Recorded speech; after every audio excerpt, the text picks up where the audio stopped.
Hello friends, welcome to our channel study mates. आज का हमारा टॉपिक है मुंशी प्रेमचंद की स्टोरी द नाइफ फ्रेंड्स। आज की स्टोरी में हम प्रेमचंद के बारे में और इस स्टोरी के बारे में जानेंगे। आई होप आपको वीडियो पसंद आएगी।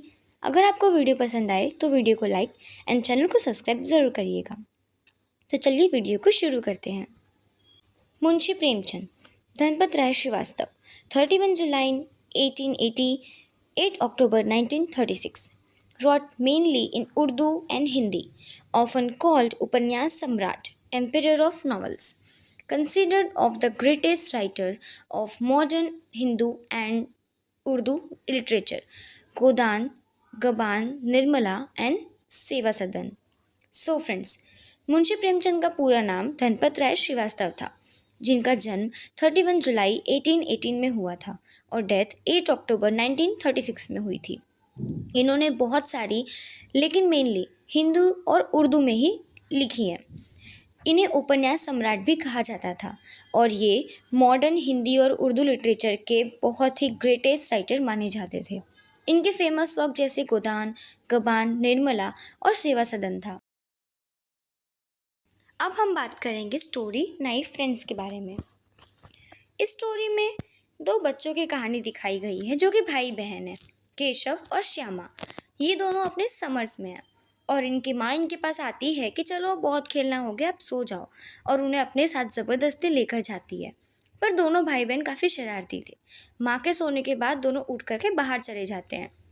खेलते खेलते उन्हें एक पेड़ पर एक घोंसला दिखाई देता है और वो काफ़ी ज़्यादा ऐसे एक्साइटेड हो जाते हैं कि इस घोंसले में क्या होगा, अगर अंडे हैं या नहीं हैं, और अगर अंडे हैं तो कितने हैं, उनका रंग क्या है, आकार क्या है, कितने होंगे, बच्चे कैसे निकलेंगे, क्या खाएंगे, और अगर चिड़िया और बच्चे धूप और भूखे में रहेंगे कैसे।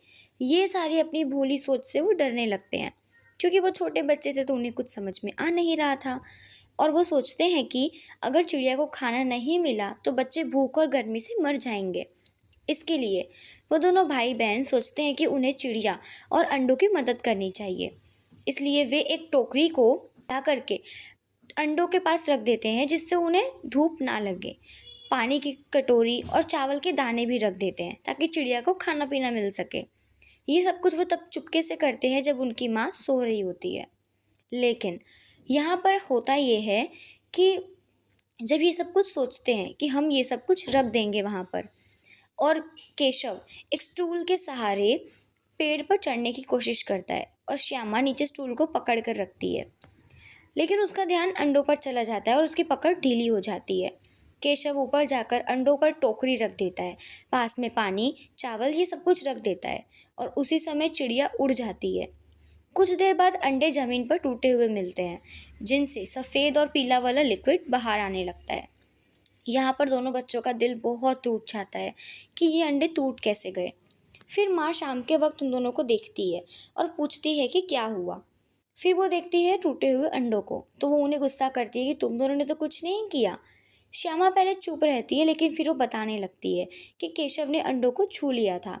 तो माँ समझ जाती है और उन लोगों को समझाने लगती है कि नेचर का एक रूल है बर्ड्स का, कि अगर हम ह्यूमन बींग्स उन पक्षियों के अंडे को छू लेते हैं तो वो उन्हें गंदा समझते हैं और वो चिड़ियाँ उन्हें अपने पास नहीं रखती बल्कि फेंक कर नीचे गिरा देती हैं। और इसी की वजह से वो अंडे उसकी माँ ने, मतलब चिड़ियाओं की माँ ने, नीचे गिरा दिए, जिसकी वजह से केशव को बहुत दुख होता है और उसकी भोली भाली शक्ल पूरी उतर सी जाती है और वो लोग बहुत दुखी हो जाते हैं कि उनकी वजह से 3 जिंदगियां ख़त्म हो गईं। और उस दिन के बाद में उन्हें वो चिड़िया और उसके साथी फिर कभी वहाँ में देखने को नहीं मिलते। और इसी के साथ में ये स्टोरी यहीं पर ख़त्म हो जाती है। इस स्टोरी में हमें देखने को मिलता है इमोशंस और इनोसेंस, और इससे हमें सीख भी मिलती है कि अगर ज्ञान पूरा ना हो या अच्छे से समझ ना हो तो मदद करने का नेचर भी किसी काम का नहीं हो जाता, बल्कि अच्छे इरादे भी नुकसान पहुंचा देते हैं।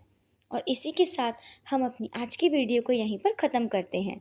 आई होप आपको वीडियो पसंद आई हो। अगर आपको वीडियो पसंद आई हो तो वीडियो को लाइक एंड चैनल को सब्सक्राइब ज़रूर करिएगा। मिलते हैं अगली वीडियो में।